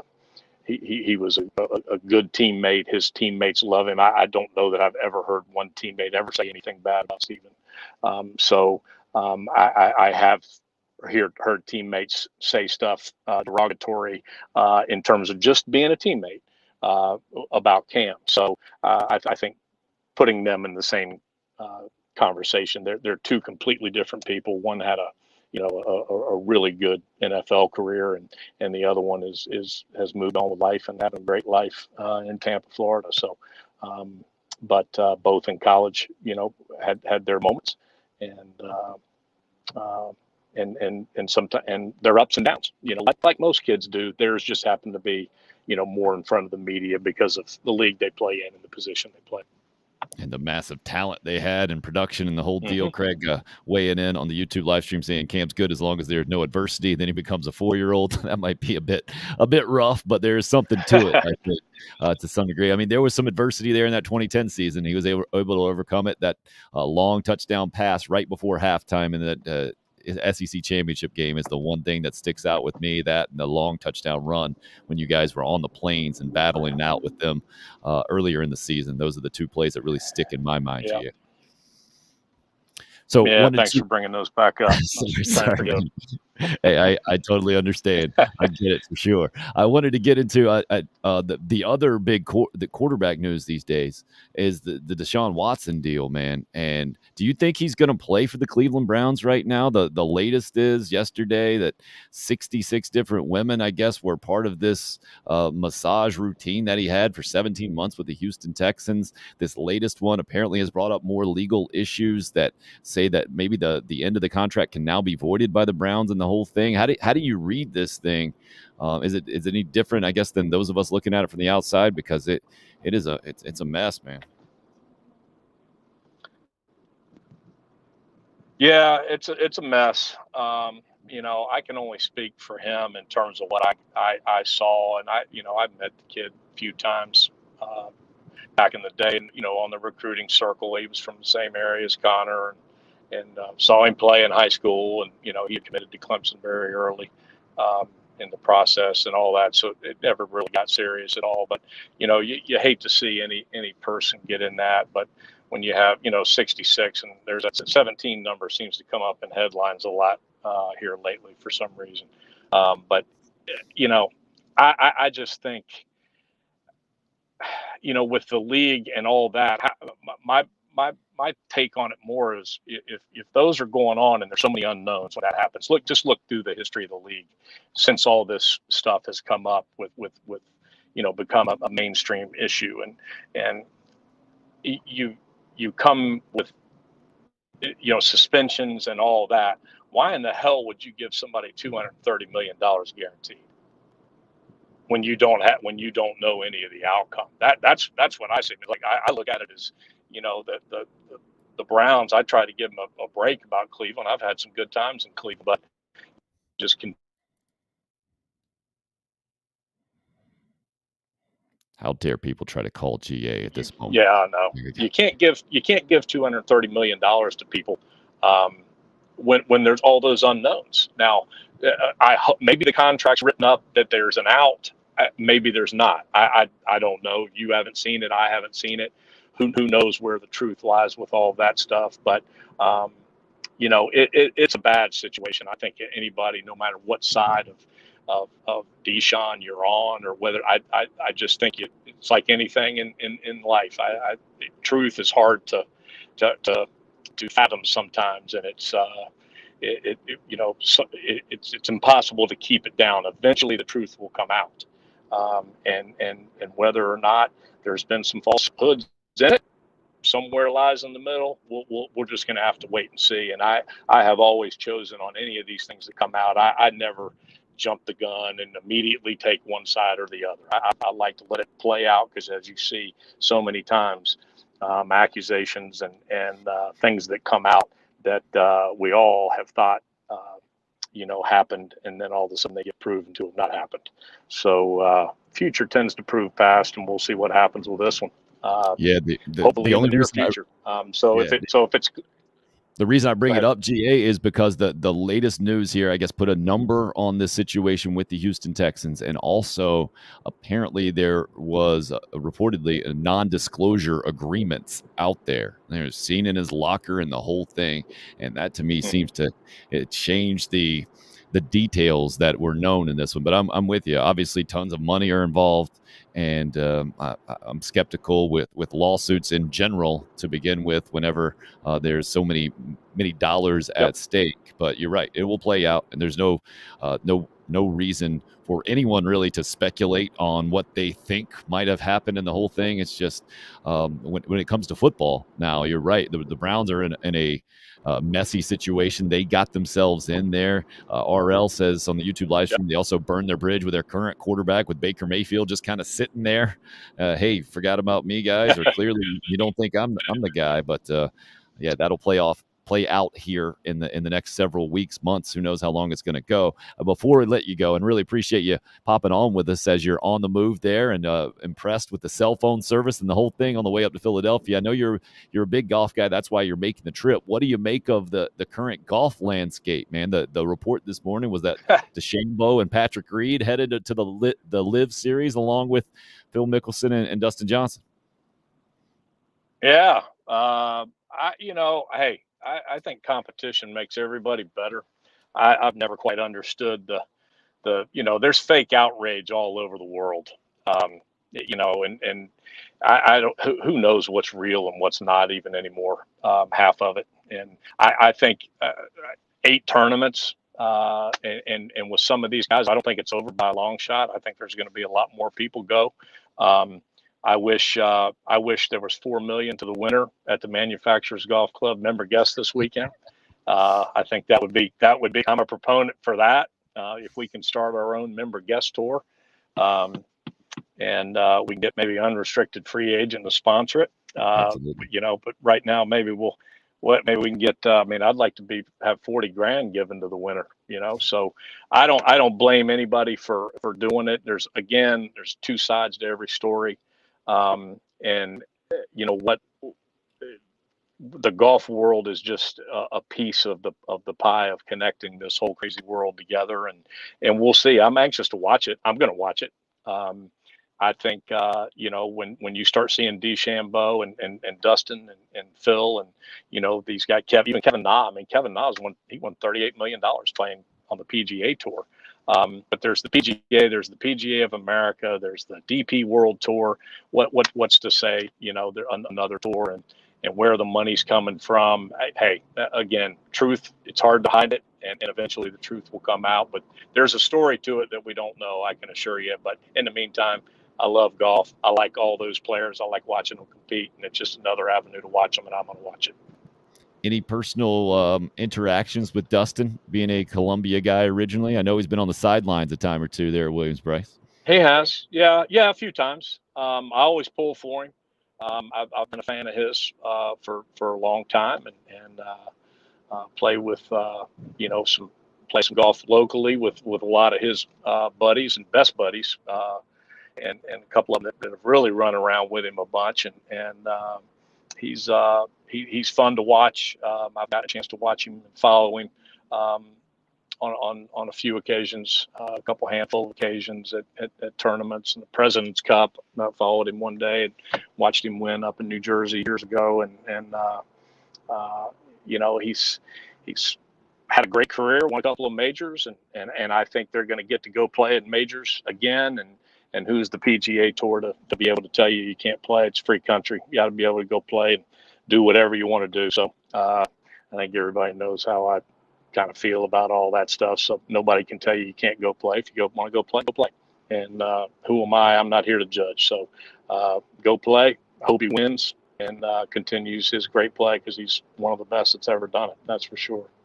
Yeah, going to be interesting to see how it continues to play out. At least the USGA will allow these guys to play in this year's U.S. Open. That news came out recently, even though Tiger's not playing because of the injury deal. And I would assume the British Open will follow suit this year. But how this thing goes down, I'm fascinated too, because team golf is such a strange concept to me. GA, I know you're playing on a 2-man team and a member guest, right? But the Ryder Cup is kind of only the team golf event, and the individual storylines, I think, is what we stick around for so much. I don't know if this team thing is going to take off with the Live Series, but I'm like you, I'm anxious to watch it and see if they can get it going at all. Yeah, I am too. I just think take all the what I try to do with stuff like this is take all the identity politics out of it that's being created, the noise, for lack of a better term, and let's look at it for what it is. It's just the golf, it's team golf, and it's individual golf, all at the same time, and forget what side of all the identity politics you may or may not be on, and let's just look at it for that. And I think anybody that's a golf fan is intrigued by that, and I'm fascinated to see where it goes. I really am, and I think if guys love their family, and some of these younger guys like a Taylor Gooch playing on it, they got young kids and they get to go make a living, and only play 8 times, and then get to spend some time with their kids. And I say 8 times, but then hopefully the majors, if they're a good enough player and qualified for those tournaments, get to play with those, but at the same time get to spend time with their family. And be a father, be a husband, and do all the things that husbands and dads like to do, and families like to do. I'm all for it if it helps be a well-rounded person, well-rounded human being. I think it's good for everybody. How about that? Words of wisdom to go out on there. G.A. Mangus joining us en route up to Philadelphia. So where can I say that you've actually joined us? How far have you made it up the coast here? You up to Delaware-ish yet? Not quite that far? Oh, no, I'm just in Charlotte. I'm getting ready to go coach some kids here on the way up before I head that way. So I'm getting ready to coach. I got a group of kids up here that I work with. So I'm going to work with them here for about an hour, and then make the trek up 81. Great stuff, man. Well, good luck in the member guest. Let us know how it goes, and let us know if that $40,000 pot ends up coming to fruition. You never know how some of those Calcuttas go, man. You might get it up there. You never know. They're always fun. I know that, but we'll see what happens. But looking forward to it, and always enjoy being with you. And we'll do it again soon. Sounds good. G.A. Mangus en route up to Philadelphia and coaching some kids on the way. Man, good stuff all the way around. And especially we started there with the Gamecock football news of the preseason hype and the all-SEC stuff, and listening to him talk about Jaheim Bell specifically, being able to move around a guy in an offense from a guy who has done it and done it in a lot of different places, and specifically did it at the height of Gamecock football with Alshon Jeffrey, he mentioned specifically, a Sanders specifically. I guess I have never understood, not being a guy in those rooms, not being a coach on the field, how important it is for those players who get moved around to have the aptitude to do it, and how that begins. Because I've definitely made the mistake of hearing guys who just aren't willing to be very vociferous in their pregame, postgame comments around practice or whatever, and probably made the mistake of saying, oh, that guy he's not helping me out very much from a media perspective. I don't know if that guy has the aptitude to do it. I think a lot of times these guys just choose not to do it. They understand that their words can get twisted very quickly, and there's not a lot to gain a lot of times by yapping, and maybe they're just not that comfortable. That's not their personality, the whole thing. Alshon Jeffrey, Stephon Gilmore, they didn't hardly say a word. Sidney Rice, some of the best players in Gamecock football history, would be kind of notoriously, from my perspective, quiet. But I think we're all mistaken. Certainly, I'll put myself at the top of the list if we think that equates to them not having the aptitude to do it or not being smart guys. And clearly, just from listening to GA, especially about Alshon back in the day, and Ace Sanders, Demir Bird, those guys, smart football players. And that will, I think, have a lot to do with the success that South Carolina football can have this year. Can you have guys move them around, do what you need to do with them to confuse or just present a bunch of problems for a defense? I think that's what Lincoln Riley has been the best in college football at in the last several years. Shane Beamer, that's why he wanted to go work at Oklahoma, to see it up close and personal, to have that on the resume en route to being a head coach. He has that experience. He has a guy who was at Oklahoma doing that with Lincoln Riley and Spencer Rattler. Now it's a matter of, all right, how much can you take from that, give to Marcus Satterfield, then transfer that into your offense in year number 2. That's going to be the fascinating part about Gamecock football this year. Because, and DC says on the YouTube live stream, thanks, Tim, for getting GA on. Loved it. And that's the exact conversations. That is an example of the exact type of conversations that I want to have on this program consistently moving forward, right? None of the 10-minute, 5-minute snippets that you get on some other mediums. It's why the internet is the best these days. It's one of the reasons why I want to do the show. One of the main reasons I want to do this show. We got no restrictions. We can talk as long as GA was looking to talk today.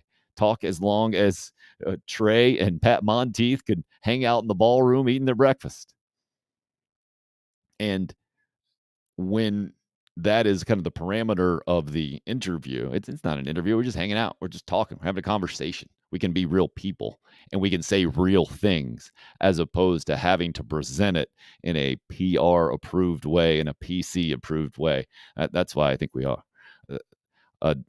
Craig also, and I did want to, there's one part about that I don't want to put guys in the situation. Someone mentioned that they wanted GA to come back and be the offensive coordinator at South Carolina, and DC did that one. Any chance GA can come back and coach our offense? He gave us some wonderful years. Oh, I think that just puts guys in uncomfortable positions, and I don't want to do that.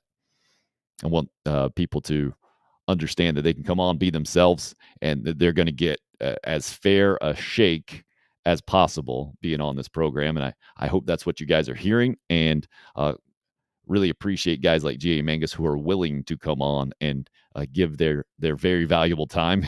His was a great example, right? He's on his way to coach guys up in the Charlotte area and then headed out to a little member guest fun up in Philadelphia with his buddies. But what he had to say about those former Gamecocks, specifically the X's and O's, or the X's and Y's and Z's and H's, he was talking about moving guys around. You know, that's a big part of, and that's an advantage that coaches have, actually.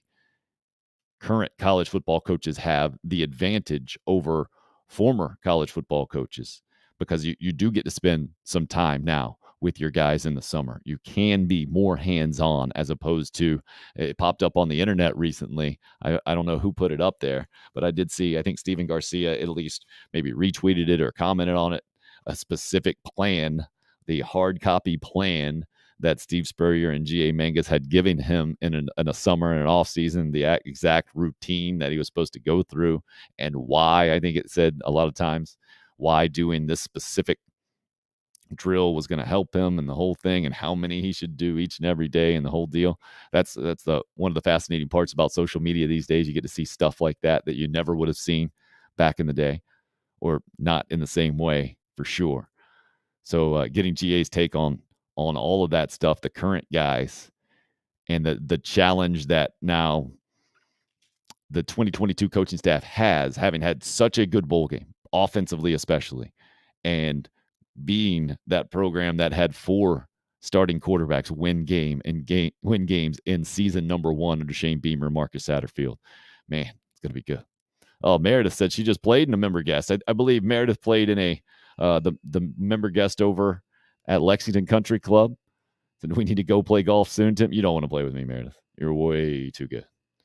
Now, I won't take a long time being bad, but I'm not going to be a good golf player. I'm not going to be a good golf partner if you're looking for good golf. If you're looking for someone to get through a round without being a problem, I can be that guy for you. So Meredith clearly hasn't played golf with me, is what I'm saying there. We'll get Meredith's thoughts on this Live series as well. I know she's going to be checking it out starting tomorrow, and it's kind of the new thing, and doing it this time of year on the sports calendar, I think smart in so many ways, right? We got a little break now with postseason baseball. We'll run the super regional matchups on the bottom of the screen if you're checking out the video portion of the live stream today on YouTube, Twitter, or Facebook. And Friday, noon, Texas, East Carolina, going to be the first one we get, an ESPN2 matchup. We're going to get prime time, pretty much prime time, 6 p.m. Friday for Notre Dame and Tennessee, which is kind of like the headliner, in my opinion. And then we're going to have a couple of really late super regional starts. UConn out on the West Coast at Stanford, 10:30 start on Saturday. Oregon State also a 10:30 start on Saturday to their entire series. So you're going to have most likely a couple of teams, at least one team, I'm guessing, having already punched its ticket to the College World Series before a couple of series already start at 10:30 Saturday night. That's Auburn at Oregon State there, also getting that late start. And we got the North Greenville boys continuing to run through the Division II College World Series, making history with the 18-3 win last night. They're going to play tomorrow, 6 o'clock, against one of the teams that they've already beaten, the winner of Angelo State and Westchester. And interesting to hear from them for sure. As always, how relaxed, how much fun they're having, and then setting records in the process. Landon Powell and company. Good to hear from Trey Dyson and Pat Monteith a little bit earlier on in this program. And such a mind-boggling day from the golf standpoint. Almost has me a little bit off kilter getting into those football conversations. It was interesting to hear GA talk about the 9-game conference schedule, his perspective on that. And I think fans relate to that so much, because I think we hear a bunch of noise, like he called it, from a lot of coaches when they're talking about potential schedule changes. But what I boil it down to is, you just want to win another game. You just want to have that schedule pared down to as many wins as possible. And adding another SEC game in this instance, or just another conference game for whoever, is going to be a little bit more difficult. I get that. Or maybe your AD has gotten in your ear and saying, hey, we need to have this home game so we can make X amount of dollars that we're guaranteed to make, and we will lose X amount of dollars every other year by dropping that home game and adding a conference game. Maybe that's the case, but that's when you got to have a strong enough head coach to say, I get it. That's your job, not mine. I'm going to say my opinion on this situation. And from where I sit, the fact that every coach doesn't come across like GA did, like, hey, yeah, it's all about competition. Let's play. Let's play it as much as possible. I'm not backing down. I think that's part of that confidence that we've heard Perry Orth talk about from Steve Spurrier that was contagious to his players. I mean, G.A. Mangus, having coached for, played under Steve Spurrier, having been around Coach Spurrier for as many years as he has, that had to rub off. And I think we heard a lot of that when he was talking about the potential of playing a 9-game conference schedule, whether it was time or not. Nick Saban and Kirby Smart having kind of championed that. I think it's absolutely going to happen. I was maybe a little bit taken aback about how quickly he put Tim Tebow at the top of the college football heap being one of, if not the best college football player ever. Interesting list out there from one of you guys out there that had Reggie Bush in there too at number 5. This was from Troy, ranking his best college football players ever. And maybe we'll do this on a program here coming up soon. I think that would be a fun show to talk about. And then this list is tough to beat, right? And Reggie Bush, I'm guessing because of the Heisman Trophy controversy, was not a first ballot Hall of Famer. I think he was eligible for the first time last year, didn't get in the College Football Hall of Fame, which is a bit of a joke. But I agree, one of the best college football players I've certainly seen. Troy has him at number 5. Earl Campbell at 4. Was a little bit too young to see Earl Campbell at Texas back in the day. And even with the Oilers, the old videos of the tearaway jerseys, fantastic. And having lived out in Texas for 3 years, certainly have gotten plenty of stories and understand the legend and the lore of Earl Campbell. So I got no problems with that. Bo Jackson at number 3. That was my introduction to college football. I think 1984. I was 6 years old. I definitely remember him on the old TV that we had to physically turn the channels. We had to have the rabbit ears on. I think there was an ABC game or two that I got to see on the old concrete turf that they played on back in the day. Bo Jackson absolutely lighting up college football. Herschel Walker several years before, a handful of years before maybe. A little bit before my time, being born in 1977, but I do think most people put him way up there. I think most people would still probably say number 1. And then Tim Tebow, number 1 on Troy's list. That's a great list, man. I don't know if I would change anything on that one. I'd probably have to brush off the history books and see if anyone before then actually deserves to be in there. You got to go back to what the 4 Horsemen, or if we're going to be historically accurate or fair, maybe got to go look at some of those old stats and who do we got that won the Heisman Trophy, the only one to do it twice, right up at Ohio State. You guys help me out with that one. Off the top of my head, I should know that, but I'm blanking on that one. This is one of the reasons we need the live stream going on. You people are yelling at the podcast right now, yelling at the show.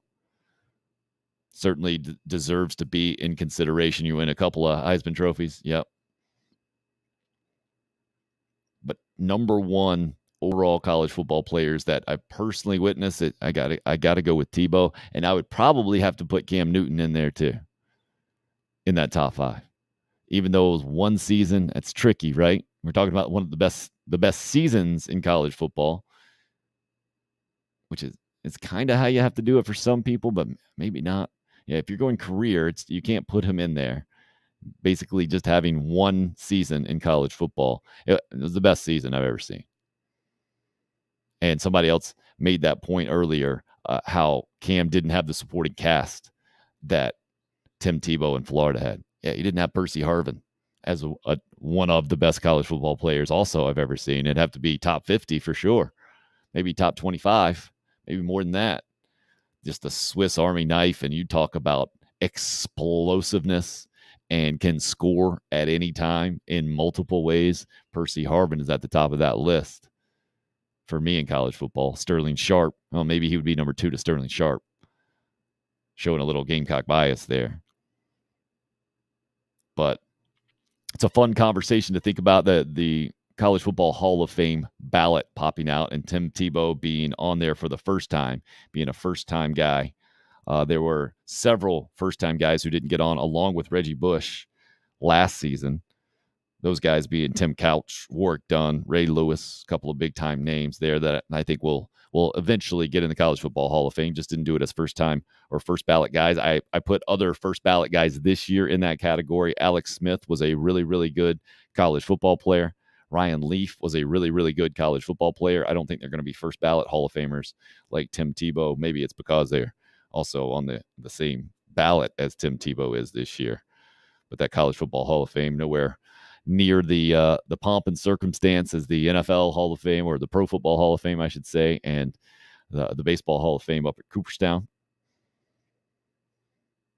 I wonder, as I say that, how the Golf Hall of Fame is going to be looking at Phil Mickelson, Dustin Johnson, Bryson DeChambeau, Patrick Reed. Phil Mickelson, obviously a Hall of Famer golf-wise. Dustin Johnson, obviously the credentials to be a Hall of Famer. I think DeChambeau and Patrick Reed still have plenty of work to do to build up their resume, but on their way, being major winners to Hall of Famers. Is this going to be a footnote eventually, or is this going to be a major deal? I got the feeling it's going to be a footnote, this Live Series. Like, the PGA Tour is so strong, has so much history and tradition around it, but they're certainly not coming at this from a position of strength, in my opinion. Or maybe they are, and I disagree with how they're handling. It goes back to that competition thing, playing 9 conference games. Good, bring them on. You got another series out there? Fine, go play in it. I would go the opposite. Go play in it. Have fun. We don't need you. The old Steve Spurrier. Hey, if you don't come here, somebody else is coming here, and we'll win with them. I've always loved that attitude. Maybe it's covering Spurrier for all those years and that personal bias I was talking about with these PGA Tour media types putting up such a stink about this new Live Series. But we'll keep an eye on it. It's going to be reality tomorrow. I think because they're playing in London, it will be underway already while this show's going on, maybe. To get the old picture-in-picture thing going tomorrow. Hey, really appreciate you guys being a part of today's show. Appreciate Trey Dyson, Pat Monteith from North Greenville Baseball joining us, G.A. Mangus on his way up to Philadelphia or Charlotte today, joining us in the car and showing us we can go mobile in the 21st century on the internet. Good times there. Craig, Meredith, DC, Troy, RL, all you guys joining us on the live stream as well, weighing in with your comments. Much appreciated as always. Please spread the word if you can about the old unrestricted free agent. The podcast version of this show always available on all the platforms out there. You can always go back on the YouTube page, Facebook, or Twitter and watch the video streams as well. They automatically archive and then separating some of these segments out for you as well if you prefer the smaller tidbits. As we continue to grow this show, can't do it without you. Mark, happy Wednesday to you as well. Have a good one, he says. It's a good way to end. Tim Hill, unrestricted free agent on a Wednesday. We'll see you guys tomorrow.